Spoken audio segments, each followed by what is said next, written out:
Warahmatullahi wabarakatuh. Perkenalkan, nama saya Muhammad Ridwan. Saya 210 Hari ini saya akan membacakan dan menjelaskan isi dari Gurindam 12, pasal yang pertama.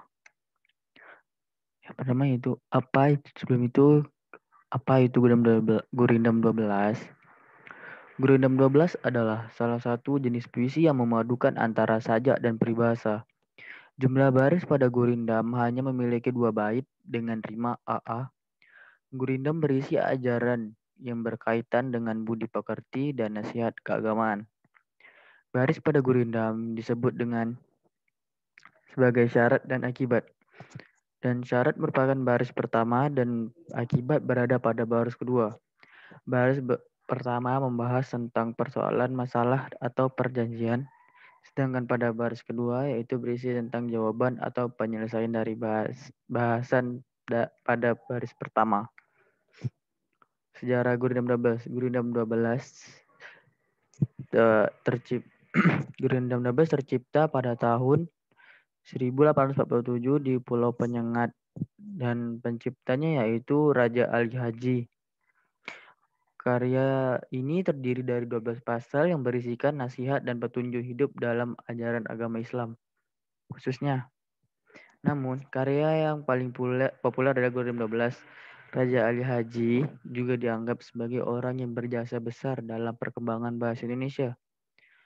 Dua karya Raja Ali Haji adalah buku berjudul Bustan Al-Katibin yang mendeskripsikan tentang tata cara penulisan bahasa Melayu yang sesuai dengan ejaan Arab Melayu dan kitab pengetahuan bahasa atau sejenis kamus KBBI pada saat ini.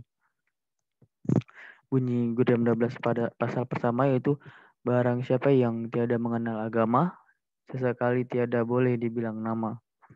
Barang siapa yang mengenal 4, maka iaitulah orang yang makrifat.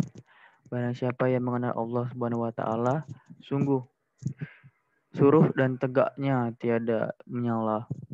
Barang siapa yang mengenal diri, maka telah mengenal Tuhan yang bahri. Barang siapa yang mengenal dunia, tahulah ia barang yang terpedaya. Barang siapa yang mengenal akhirat, tahulah ia dunia mudarat. Oke, selanjutnya makna dari setiap bait.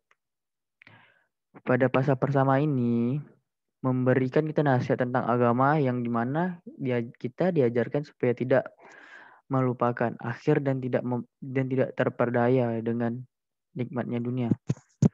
Barang siapa yang tidak pada bait pertama yaitu barang siapa yang tidak mengenal agama sekali tiada boleh dibilang nama.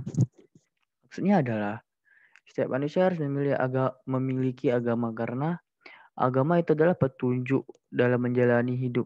Bagaimana jika kita tidak punya agama? Pasti kita seperti orang buta yang tidak tahu arah jalan hidupnya. Barang siapa yang mengenal 4, maka yaitulah orang yang makrifat. Untuk mencapai kesempurnaan di dalam menjalani hidup, manusia harus mengenal 4 zat yang menjadikan manusia itu mula-mula. 4 tersebut adalah syariat, tarikat, hakikat, dan makrifat. Barang siapa yang bait ketiga yaitu barang siapa yang mengenal Allah Subhanahu wa taala, suruh dan tegaknya tiada menyala. Orang yang mengenal Allah Subhanahu wa taala harus melakukan perintahnya dan menjauhi larangannya dan tidak melanggar aturannya. Barang siapa yang mengenal diri, maka telah mengenal akan Tuhan yang bahari.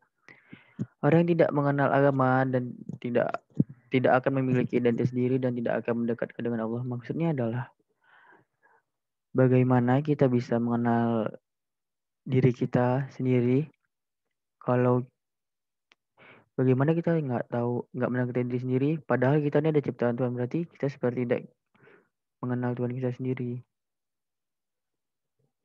Oke, yang selanjutnya barang siapa yang mengenal dunia, taulah ia barang yang terpedaya. Kita dapat mengetahui kebesaran Allah Subhanahu wa taala lewat manusia, makhluk ciptaannya yang paling sempurna. Manusia berorientasi pada kebahagiaan atau hanya mencari kebahagiaan di dunia saja. Sebenarnya ia tertipu dan menyadari bahwa dunia itu sesat. Yang mana dapat kita mengartikan dari bait ini adalah ya manusia itu terlalu Terkadang terlalu bersenang-senang di dunia tanpa mengingat akhirat. Barang siapa yang bait kedua selanjutnya itu barang siapa yang mengenal akhirat, taulah ia dunia yang mudarat. Yang maksudnya adalah di dunia ini kita hidup cuma sebentar. Setelah kita wafat atau meninggal, itu adalah tempat terakhir kita untuk membalaskan apa yang kita lakukan di dunia.